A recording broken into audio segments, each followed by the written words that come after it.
थेट जाणार आहोत। सरकारचं शिष्टमंडळ हे मनोज जरांगे पाटील यांची भेट घेण्यासाठी पोहोचलेलं आहे। शिष्टमंडळात गिरीश महाजन, उदय सामंत हे देखील उपस्थित असल्याचं पाहायला मिळतंय आणि आता त्यांची समजूत काढण्याचा प्रयत्न सध्या सुरू होतोय।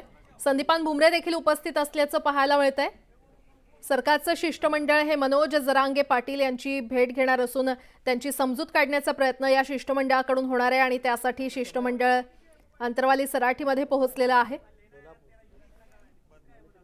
आणि या शिष्टमंडळामध्ये गिरीश महाजन, उदय सामंत हे देखील उपस्थित असल्याचं आपल्याला पाहायला मिळतंय। आरक्षण मुद्द्यावरून जरांगेंच्या समजुतीचा हा प्रयत्न आता सरकारकडून पुन्हा एकदा केला जातोय।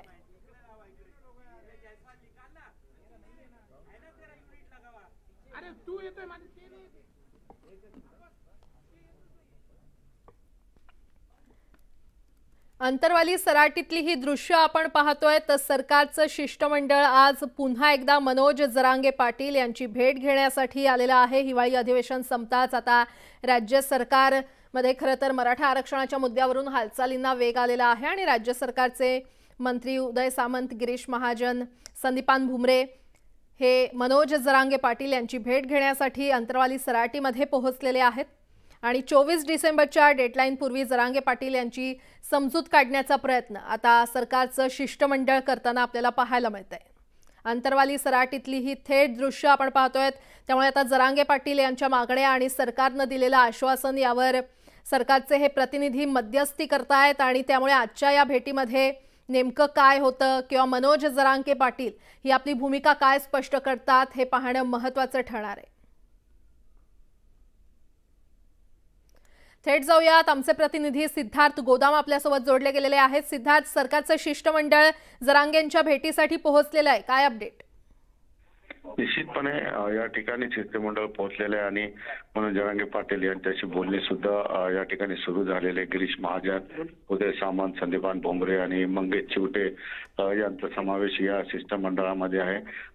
सरकारच्या मुख्यमंत्री एकनाथ शिंदे यांच्या निवेदनावर मनोज जरांगे पाटील यांनी आपली समाधान व्यक्त केलं होतं, पण सरकारवर भरोसा नसल्याचं सांगितलं होतं आणि सरकारने काही गोष्टींबाबत क्लॅरिटी आणली पाहिजे किंवा आमच्या मनातील शंका दूर केल्या पाहिजे अशी मागणी केली होती आणि त्या मागणीला धरूनच या ठिकाणी सरकारचं शिष्टमंडळ या ठिकाणी आलेले। गिरीश महाजन आणि उदय सामंत लेफ्ट राईटला दोघेही बसून काही भूमिका त्यांना समजवत आहेत आणि पहिल्यांदाच असं झालेलं आहे की मीडियाचे माईक या ठिकाणाहून हटवायला खुद्द मनोज जरांगे पाटील यांनी सांगितलेले आहेत, कारण जे काही मनमोकळे गप्पा होतील ते माईक मीडियाचे माईक असल्यामुळं त्या होणार नाहीत अशा पद्धतीचं त्यांचं म्हणणं आहे। त्यामुळे मीडियाने सुद्धा सगळे माईक खाली ठेवलेले आहेत आणि बघतोय आपण गिरीश महाजन सरकारच्या वतीने काही लिखित कागद या ठिकाणी त्यांना वाचून दाखवत आहेत आणि मनोज जरांगे पाटील सुद्धा त्या सगळं व्यवस्थितपणे ऐकून घेत आहेत। संदीपान भुमरे सुद्धा या ठिकाणी शिष्टमंडळामध्ये आहेत। नेमकं आता गिरीश महाजन त्यांना काय वाचून दाखवत आहेत आणि मनोज जरांगे पाटील यांचं समाधान त्यावर होतं काय पाहणं गरजेचं आहे, कारण मनोज जरांगे पाटलांनी स्पष्टपणे कालच्या प्रेसमध्ये हे सांगितलं होतं की रक्ताच्या नातेवाईकांना नोंदीचा लाभ मिळेल असं सरकारने जाहीर केलं होतं, मात्र तो लाभ कसा मिळेल, त्यामध्ये काही अटी ठेवल्या जातील का आणि रक्ताचे नाते कोण ठरवणार याबद्दलची स्पष्टता सुटसुटीतपणा सरकारने आणला पाहिजे ही एक त्यांची मागणी होती। आणि दुसरं महत्वाचं असं आहे की जे आंदोलकांवर गुन्हे दाखल झालेले आहेत ते गुन्हे मागे घेण्याबद्दल सरकारने त्यांच्या उपोषणावर शब्द दिला होता, म्हणून त्यांनी उपोषण मागे घेतलं होतं। त्याबद्दल मात्र मुख्यमंत्री यांनी अधिवेशनात निवेदन करताना त्याचा उल्लेख केला नाही। ती सुद्धा त्यांची प्रमुख मागणी आहे की आंदोलकांवर सरसकट गुन्हे मागे घेतले जावेत। ज्यांच्या विरोधात सबळ पुरावे असतील त्यांच्याबद्दल आम्ही बोलत नाही, मात्र जे काही निष्पाप लोकांवर गुन्हे दाखल केले जात आहेत ते तात्काळ मागे घेण्यात यावे अशी मागणी आहे।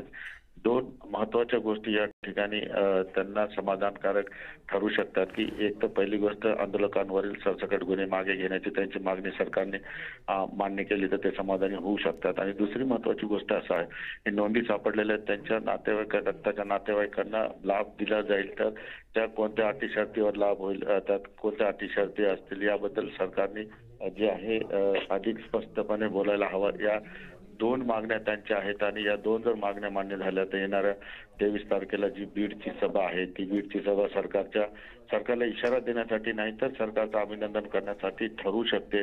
मात्र आता हे सरकारच्या हातात आहे आणि सरकार आपली भूमिका घेऊन या ठिकाणी आलेलं आहे. सरकारच्या वतीनं एक शिष्टमंडळ मनोज जरांगे पाटील यांच्याशी चर्चा करतायत. तर या 2 गोष्टींवरचं जे समाधान आहे मनोज जरांगे पाटीलचं हे शिष्टमंडळ करू शकतं का याबद्दलची मोठी उत्सुकता आता राज्याला आहे, महाराष्ट्राला आहे, सगळ्यांनाच आहे की मनोज जरांगे पाटील नेमकं या शिष्टमंडळासोबत काही गोष्टी मान्य करतील का, की आपल्या मागण्या आणखी ठाम राहतील.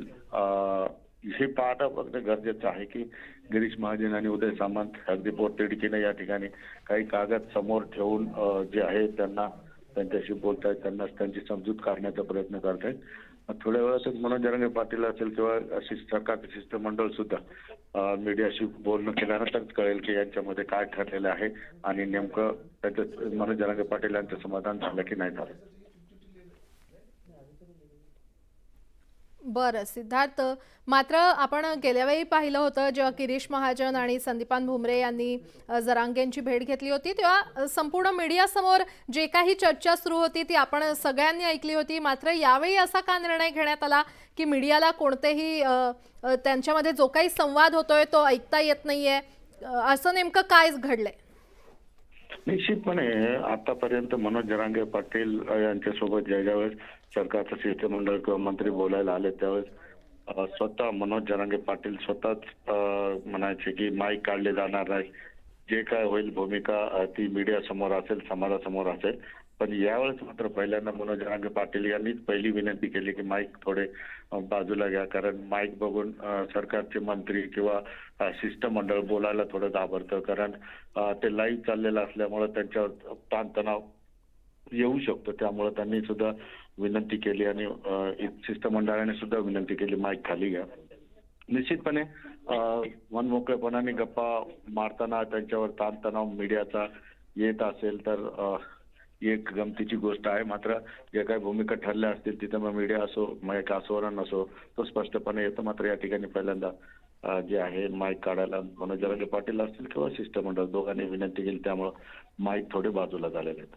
बरं सिद्धार्थ, या शिष्टमंडळामध्ये बच्चू कडू देखील असतील असं देखील बोललं जात होतं. बच्चू कडू देखील जरांगेंची भेट घेणार होते, ते सध्या इथे दिसत नाहीयेत. निश्चितपणे बच्चू कडू हे सगळ्या याच्यामध्ये मनोज जरांगे पाटील यांच्या अगदी जवळचे समजले जायचे, कारण बच्चू कडूंचा स्वभाव, बच्चू कडूंचा स्पष्टपणा हा मनोज जरांगे पाटलांनी अनेकदा बोलून दाखवलं की बच्चू भाऊ हा सर्वसामान्यांचा माणूस आहे, त्याच्या शब्दावर मी भरोसा ठेवू शकतो किंवा या सगळ्या गोष्टींबद्दल. मात्र आता यंदा या शिष्टमंडळामध्ये ते आले नाही. निश्चितपणे काय आले नाहीत आपल्याला बघावं लागेल. त्याचं काम होतं म्हणून ते येऊ शकले नाही, कुठे व्यस्त होते म्हणून येऊ शकले नाही, का मुद्दा म्हणून सरकारने त्यांना बोलवलं नाही, हा एक मोठा प्रश्न आहे. मात्र त्याबद्दल अजून कोणीही काही बोलू शकलेलं नाही. याबद्दल मी निश्चितपणे मनोज जरांगे पाटील किंवा गिरीश महाजन यांना स्वतः प्रश्न विचारेन. मात्र मागच्या शिष्टमंडळातले जे आहे, मागच्या शिष्टमंडळाचे काही लोक जे आहेत. बरं सिद्धार्थ, अपडेट घेत राहू. तुर्तास धन्यवाद या सविस्तर माहितीसाठी.